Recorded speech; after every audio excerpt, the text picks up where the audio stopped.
আসসালামু আলাইকুম ওয়া রাহমাতুল্লাহি ওয়া বারাকাতুহু। সুপ্রিয় শিক্ষার্থী বন্ধুরা, আজকের ক্লাসে আমরা ষষ্ঠ শ্রেণীর ষান্মাসিক সামষ্টিক মূল্যায়ন 2024 সালের গণিতের প্রশ্নপত্র নিয়ে আলোচনা করব। এই ভিডিওতে শুধুমাত্র প্রশ্নপত্র নিয়ে আলোচনা করব, পরবর্তী ভিডিওতে আমরা উত্তর নিয়ে আলোচনা করব। ঠিক আছে? তো প্রথমে এখানে দেখো কাজ 1, এখানে যেটা বলেছে সাশ্রয়ী হই সঞ্চয় করি। জোড়াই কাজ করতে হবে, এটা জোড়াই কাজের নির্দেশনা দেওয়া আছে। ধরো তোমার বাসার জন্য একটি পড়ার টেবিল বানানোর চিন্তা করেছো। টেবিলটির বিশেষ বৈশিষ্ট্য হচ্ছে এর দৈর্ঘ্য এবং প্রস্থ সমান হবে। টেবিলটি বানানোর খরচ তুমি তোমার প্রতিবেশীর হাত খরচের টাকা থেকে সঞ্চয় করার মাধ্যমে সংগ্রহ করার সিদ্ধান্ত নিয়েছো। সঞ্চয়ের ক্ষেত্র শর্ত হলো প্রথম মাসে যত টাকা সঞ্চয় করবে দ্বিতীয় মাসে ঠিক তার তত গুণ টাকা কি করবে সঞ্চয় করতে হবে, এবং পরবর্তী প্রত্যেক মাসে আগের মাসের সঞ্চয়ের সাথে প্রথম মাসের সঞ্চয়ের টাকা গুণ করে যত টাকা হয় সেই পরিমাণ টাকা সঞ্চয় করতে হবে। এক্ষেত্রে বিষয়টি এমন হবে যে প্রথম মাসে তুমি যদি 3 টাকা সঞ্চয় করো তাহলে পরের মাসে 3 গুণ অর্থাৎ 3 3 9, ঠিক আছে, 3 স্কয়ার 9 টাকা সঞ্চয় করতে হবে। এখন তোমার সহপাঠীর সাথে আলোচনা করে তোমার দুইজন প্রথম মাসে কত টাকা সঞ্চয় করবে তা ঠিক করে নিতে হবে। প্রথম মাসে একটি নির্দিষ্ট পরিমাণ টাকা সঞ্চয় করবে এবং ধারাবাহিকভাবে কয়েক মাস সঞ্চয়ের মাধ্যমে টাকা সঞ্চয় করে টেবিলটি তৈরি করবে।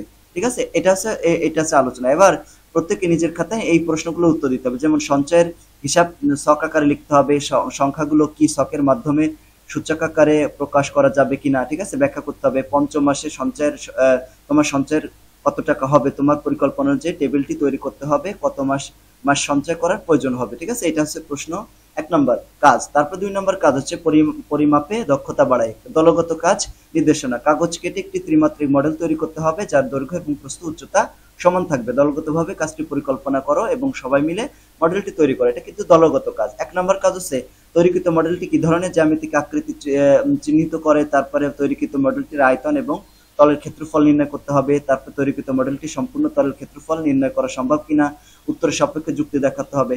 4 নম্বর হচ্ছে কাজ 1 সাশ্রয়ী হই সঞ্চয় করি।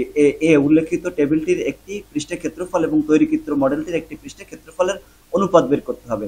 তারপরে কাজ 1 সাশ্রয়ী হয় সঞ্চয় করে এবং উল্লেখিত টেবিলের সমগ্র তলের ক্ষেত্রফলের সাপেক্ষে তৈরিকৃত মডেলটির সমগ্র তলের ক্ষেত্রফলকে শতকরায় প্রকাশ করতে হবে। তারপরে কাজ 3 জ্যামিতিক সূত্র যাচাই করতে হবে। একক কাজ এটা, ঠিক আছে। এখানে দলগত কাজের মাধ্যমে তৈরিকৃত মডেলটির একটা পৃষ্ঠের সমান কাগজ কেটে নিতে হবে। এবার নিচের প্রশ্নগুলো একটি লটারির মাধ্যমে প্রাপ্ত যে কোনো একটি সূত্র বেছে নিতে হবে। অতঃপর উক্ত কাগজটি রং করে একটি মডেল তৈরির মাধ্যমে সূত্রটি যাচাই করতে হবে। সূত্রগুলো হচ্ছে এইগুলা, যেমন a plus b whole square সমান a minus b whole square plus 4ab, এটা সূত্র। a minus b whole square সমান a plus b whole square minus 4ab, এটা a square plus b square সমান a plus b whole square minus 2ab, আর a square plus b square plus c square সমান a plus b plus c এর whole square minus 2ab into plus bc plus c, এইটা। তারপরে 4 নম্বর যে কাজ সেটা কি করতে হবে, জ্যামিতিক আকৃতি বুঝি এবং পরিমাপ করি। একক কাজ 2 এর নির্দেশনা, A4 সাইজের অথবা আয়তাকৃতির এক টুকরো কাগজ, শক্ত কাগজ নিতে হবে। কাগজটি কর্ণ বরাবর কেটে 2টি অংশে ভাগ করে অংশগুলো কোণ চিহ্নিত করতে হবে। এবার কেটে নেওয়া অংশ 2টি কোন ধরনের জ্যামিতিক আকৃতি নির্দেশ করে, আকৃতি 2টির বৈশিষ্ট্য লিখতে হবে। চাঁদার সাহায্যে যে কোনো একটি আকৃতির কোণগুলো পরিমাপ করে যোগফল নির্ণয় করতে হবে।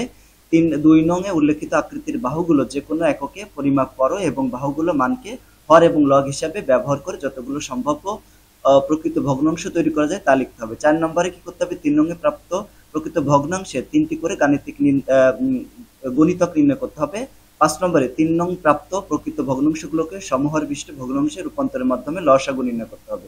ঠিক আছে, এটা হচ্ছে 4 নম্বরের কাজ। এই যে 4 নম্বর স্ক্রিনশট দিয়ে নাও। এরপরে এটা হচ্ছে, তাহলে এই হচ্ছে তোমাদের প্রশ্ন, 4টা কাজ মোট দেওয়া আছে। ঠিক আছে, পরবর্তী ক্লাস আমরা